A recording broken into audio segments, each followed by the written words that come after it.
नमस्कार दोस्तों, आज हम आपको भगवान शिव के अनन्य भक्त की एक कहानी सुनाने जा रहे हैं, जिसने शिवलिंग पर भोग के तौर पर मांस चढ़ाया। पौराणिक कथा के अनुसार कनप्पा नयनार नामक एक शिकारी हुआ करता था। एक बार वो जंगल में शिकार करने गया, तभी वहाँ उसे एक मंदिर दिखाई दिया। वो मंदिर की तरफ आगे बढ़ता चला गया। अंदर घुसकर उसने देखा तो पाया कि उसमें एक शिवलिंग बना हुआ था। शिवलिंग को देखकर उसके मन में शिव के प्रति प्रेम भर गया और उसने वहां कुछ अर्पण करना चाहा। शिकारी ने सोचा, यह तो बड़ा ही अद्भुत शिवलिंग है। मैंने सुना है कि जब हम भगवान के मंदिर में उनके दर्शन करने जाते हैं, तब हमें कुछ न कुछ चढ़ाना पड़ता है, लेकिन मुझे समझ नहीं आ रहा कि कैसे और किस विधि से ये काम करते हैं। मेरे पास अभी शिकार किया हुआ ताजा मांस पड़ा है। एक काम करता हूँ, यह ही शिवलिंग पर चढ़ा देता हूँ। कनप्पा ने वह मांस शिवलिंग पर चढ़ा दिया और वहां से चला गया। उस मंदिर की देखभाल एक ब्राह्मण किया करता था, जो उस मंदिर से बहुत दूर रहता था। ब्राह्मण के लिए हर दिन इतना दूर आना बहुत ही दुर्लभ कार्य था। वह 15 दिनों में एक ही बार आता था। मंदिर की साफ सफाई करके, पूजा करके भोग लगाता और चला जाता। अगले दिन जब ब्राह्मण ने आकर देखा, शिवलिंग के ऊपर मांस पड़ा देखकर वह बहुत ही क्रोधित हुआ। उसने तुरंत मांस को हटाया और भगवान शिव से माफी मांगने लगा। पंडित ने कहा, जरूर किसी जानवर का काम होगा। भगवान शिव से माफी की प्रार्थना करके वह चला गया। कनप्पा शिकारी अब रोज मंदिर आता है और घंटों बैठकर शिवलिंग के सामने अपने दिल की बात कहता।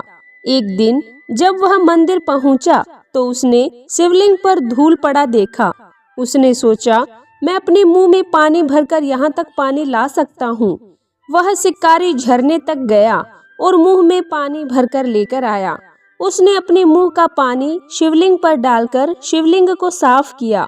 शिकारी बार बार मुंह में पानी भरकर लाता और शिवलिंग की सफाई करता। अगले दिन जब ब्राह्मण मंदिर आया तो मंदिर में मांस और शिवलिंग पर थूक देखकर उसके मन में घृणा भर गई। वो बहुत ही गुस्सा हो गया कि ये कोई जानवर तो नहीं कर सकता, यह तो कोई ना कोई इंसान ही कर सकता है। अब मुझे मंदिर अच्छे से साफ करना होगा। शिवलिंग को शुद्ध करने के लिए मंत्र पढ़ना होगा। बेचारा ब्राह्मण अब क्या करता। उसने पूजा पाठ की, शिवलिंग का शुद्धिकरण किया और भगवान शिव से कहने लगा, हे भगवान, ये कैसा मनुष्य है जो आपको हर दिन अपमानित कर रहा है और आप कुछ भी नहीं कर रहे हो। मुझे समझ नहीं आ रहा कि आप इतना अपमान कैसे बर्दाश्त कर सकते हैं। ब्राह्मण की बात सुनकर स्वयं भगवान शिव उसके सामने प्रकट होते हैं और उसे कहते हैं कि वह एक भक्ति का अर्पण है। मैं इस भक्ति से बंधा हुआ हूँ। वह भक्ति जो कुछ भी प्रेम पूर्वक अर्पित करता है, मैं उसे स्वीकार कर लेता हूँ। मेरा वो भक्त बहुत ही भोला भाला है। वो निस्वार्थ मन से मेरी पूजा आराधना करता है। अगर तुम उसकी भक्ति की गहराई देखना चाहते हो तो कल सुबह मंदिर के पास कोने में छुप जाना और दूर से उसे देखना। अगले दिन ब्राह्मण ने ऐसा ही किया। वह शिकारी अपने हाथ में मांस का एक टुकड़ा और मुंह में पानी भरकर मंदिर आता है। जैसे ही शिकारी शिवलिंग के पास गया, भगवान शिव ने उसका भोग स्वीकार नहीं किया। शिकारी ने कहा, भगवान, आप मेरा भोग स्वीकार क्यों नहीं कर रहे? क्या मुझसे कोई भूल हो गई प्रभु? ऐसा मैंने कौन सा पाप कर दिया?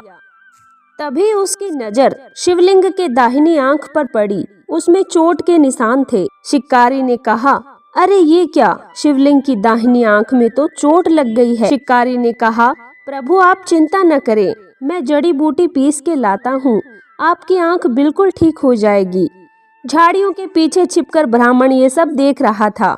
शिकारी ने जड़ी बूटी पीसकर शिवलिंग की दाहिनी आंख में लगाई ताकि वो ठीक हो सके, लेकिन ऐसा करने से आंखों से रक्त और तेजी से बहने लगा। ये देखकर शिकारी से रहा नहीं गया और उसने अपनी आंख देने का फैसला कर लिया। उसने एक चाकू निकाला और अपनी दाहिनी आंख निकालकर लिंग पर रख दी। ऐसा करने से रक्त टपकना बंद हो गया। शिकारी ने राहत की सांस ली, लेकिन कुछ ही मिनट में शिवलिंग की दूसरी आंख से रक्त टपकना शुरू हो गया। अब शिकारी ने सोचा, मैं तो दोनों आंखों से अंधा हो जाऊंगा, मुझे तो कुछ दिखाई ही नहीं देगा कि कहां पर दूसरी आंख लगानी है। कुछ देर सोचने के बाद शिकारी को एक विचार आया कि एक काम करता हूँ, जहाँ पर आंख लगानी है वहाँ पर पैर रख देता हूँ, ताकि मुझे पता रहे कि दूसरी आंख कहाँ लगानी है। शिकारी ने शिवलिंग की दूसरी आंख की जगह अपना एक पैर टिका दिया।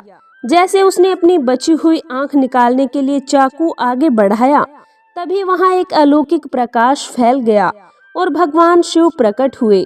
भगवान शिव को अपने सामने देख शिकारी से रहा नहीं गया और वो उनके चरणों में गिर पड़ा। ब्राह्मण भी मंदिर में भागते हुए आया और हाथ जोड़कर भोलेनाथ के चरणों में गिर गया। भगवान शिव ने शिकारी को वरदान दिया कि आज से पूरी सृष्टि तुम्हें इसी नाम से पुकारेगी।